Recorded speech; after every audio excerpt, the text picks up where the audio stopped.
বাংলাদেশে একটা নারী দিবস আছে, জানেন আপনারা? নারী দিবস কি দিবস? এই যুবকরা জানে না, জানো তোমরা? গাজাল শুনে থাকো। নারী দিবস কি দিবস? এদেশে বাবা দিবস, মা দিবস, ভ্যালেন্টাইন্স ডে, ভালোবাসা দিবস আছে না নাই?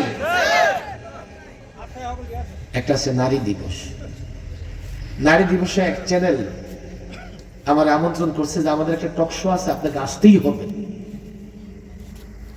কারণ আপনারা হুজুররা নারী বিদ্বেষী, নারীদের ঘরে বন্দি করে রাখেন আর বাইরে বের করলেও টেবু বানায় প্যাকেট বানায় বের করেন।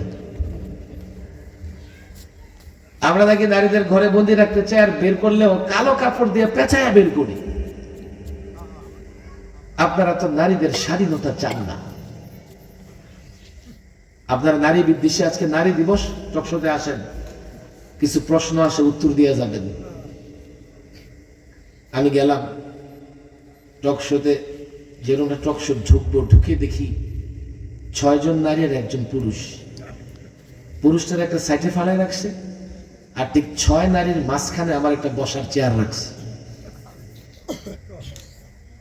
এখনো মনে হয় ইউটিউবে সার্চ করলে টকশোটা দেখবেন আপনারা, আছে মনে হয় 6 জন না 7 জনের কম হবে, আমি গুনতে পারি না, গুনলে তো দেখুন লাগে। আমি বললাম উপস্থাপিকা, সেও নারী, এইভাবে যদি আমার বসান তো কালকে আমি মসজিদে গেলে লোকেরা আমার পিছনে নামাজ পড়বে না। এই যুবক বলবে হুজুরে দেখলাম 2 পাশে 3 দুগুণে 6 নারী নিয়ে বসে রয়েছে।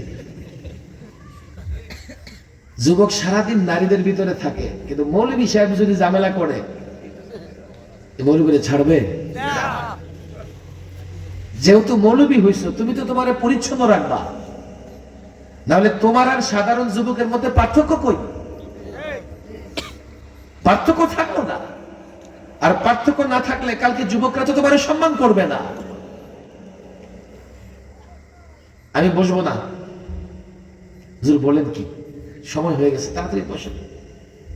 এদের কাজ করেন, এই 6 জনকে একদিকে দেন আর আমার পাশে পুরুষটারে দেন। তাহলে আমি বসলাম, পুরুষ বসলো, এরপরে নারী। অন্তত একটা হায়াল থাকলো, কি থাকলো? পর্দা থাকলো, জীবাণু সায়রাত করতে পারবে না, থাকলো একটা পর্দা। আমি একা। আমি বললাম আমরা নাকি নারী বিদ্বেষী, নারীদের অধিকার মানি না, নারীদের অধিকার দিই না, অথচ আমি একজন, আপনারা 6 জন,